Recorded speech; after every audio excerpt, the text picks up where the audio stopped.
It was just one of those games. One of those games that really isn't that exciting. It was one of those games that mentally, you just have to grind through and finish. The Washington Wizards were definitely worse than even I expected. The record really does do them justice, but the Cleveland Cavaliers handled business. The starters were really good. Darius Garland was phenomenal until he got injured. And whenever Darius Garland and injury are in the same sentence, you guys already know what the injury was. Another headshot. But outside of that, I was really impressed with how the Cavs played, because it's always tough to close out those random boring games on a Tuesday night. But the Cavs fought for 48 minutes to improve their record to a blistering 19-3.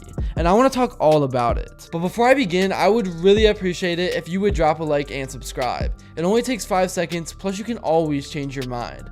We are on the road to 40,000 subscribers, and with your support, I believe that we can get there super fast. And we are almost there, only 3,000 away. So as Kenny Atkinson said in his post-game interview, games like this can really be letdown games. At the end of the day, both teams are professionals, and with the Wizards so desperate for a win, you knew they were going to play with more energy than most teams would on a random Tuesday night. But there was no letdown, especially defensively. Offensively, the Cavs were not great, but I still was once again pretty happy with the shot selection, and they're gonna start to fall again as everyone gets healthy. Maybe not, because now Garland is dealing with something, but there's no need to worry, because Atkinson confirmed from what he saw that Darius was his normal self in the locker room after the injury. Defensively, like I said, just really locked in. And when you bring a great intensity to that side of the ball, it can just take a team out of the game mentally that is already struggling. I know the Wizards suck, but they are still a super aggressive team. They like to get out in transition, and you know what other team likes to play fast in transition? It's the Atlanta Hawks. And we saw how badly the Cavs struggled with them,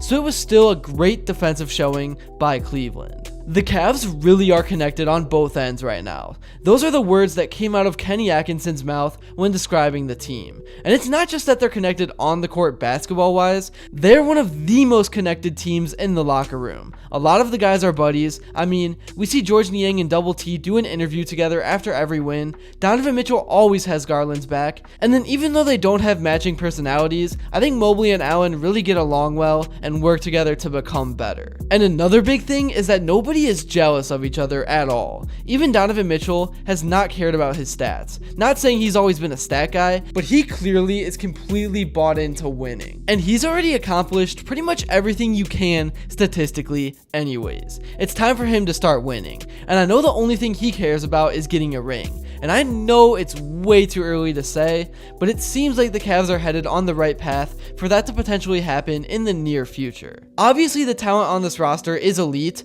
but the synergy that has been created is something you just can't buy or teach. But the Cavs have it, and it's been so much fun to watch. There is a reason why only a few teams in NBA history have started out 19-3. And the players just have an awareness that have made things so easy on Kenny Atkinson. Obviously, he's come in and done a phenomenal job, but I think the Cavs as a team are starting to realize how to use their identity to their advantage and when it's time to shift that identity. They have had to play different brands of basketball week by week due to players missing games. That first game against the Celtics was brutal, with every wing on the roster not playing, but there has not been much of a drop off at any point. The Cavs just always make the adjustment and figure out how to stay productive.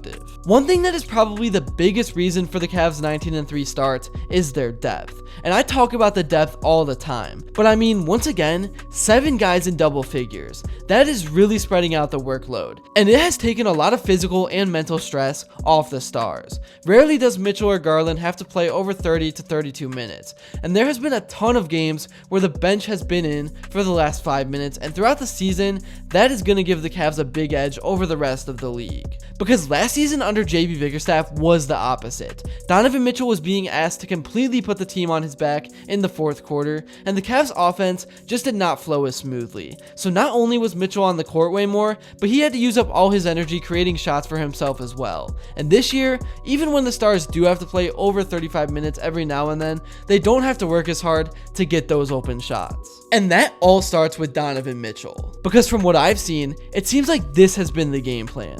In the first half, he plays a little passive. He really gets his teammates involved and throws the rock around, trying to figure out who is having a hot night. And every now and then, when the team is cold, he knows he's got to take over in the second half. And we literally saw that exact formula in the latest win against Boston. Mitchell was a perfect 6 for 6 in the fourth quarter in that game, as good as it gets. Anyways, getting back to the Washington game, as I mentioned, offensively, shots didn't go in at the normal clip that they have been this season. But I thought the Cavs really shared the rock, everybody touched it, everybody was involved, and that's a testament to a mature team that knows who they are. But even with this style of basketball, Donovan Mitchell still has been that guy. He had 5 points in 5 seconds today, getting that steal off the inbound and splashing that deep three. An opponent still game planned for the fact that he can take over at any time. One thing Kenny Atkinson said in his post-game interview is that the Cavs do need to get back to playing even faster. He said teams are starting to foul them more, which is a good thing in a way,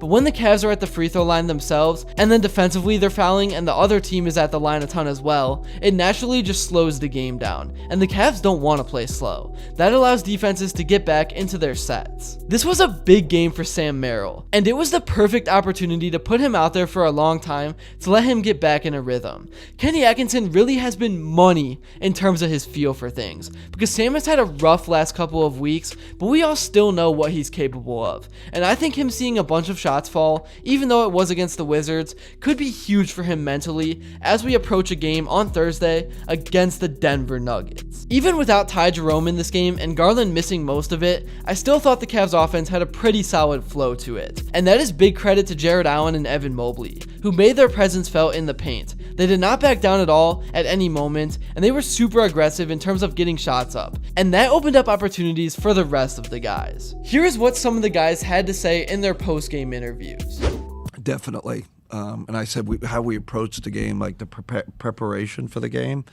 Shoot around today was like, if you would have walked in that gym, you would have think we were, 500 ball club, like, serious, locked in. And he said, well, that's the way it should be. The natural thing in is sports, you're playing, maybe a non-playoff team you let down, and we had none of that. I kind of knew we were gonna play well and locked in, and I loved how hard we played defensively. Like, man, we were busting through screens, and there's a lot of different ways we can play. I think we've fallen into playing with pace. We can be physical. We can execute in the half court defensively. We're rebounding. We can do a lot of different things. But I think that one thing that stands out, I think we all can say, is our pace of play. We're playing fast, different things, but we're working to be more physical in the defensive end, getting rebounds and pushing the pace. But it's hard to be physical in a running team, but continuing to try to find ways to kind of navigate and be both. I think that's something that we really hang our hat on. That's really all I got for this video. Thank you all so much if you made it to this point, and if you enjoyed and haven't yet, please be sure to drop a like and subscribe, because your support truly does mean the world. And also, let me know what you would like to see next, and join my new Discord community. It's going to be for Cleveland fans only. Eventually I'll probably expand it to be more than that, but for now, just join. It's going to be a fun little thread where I can chat with you guys can give me video ideas, so I'm going to pin that link in the comments below, and until next time, I will see you all later.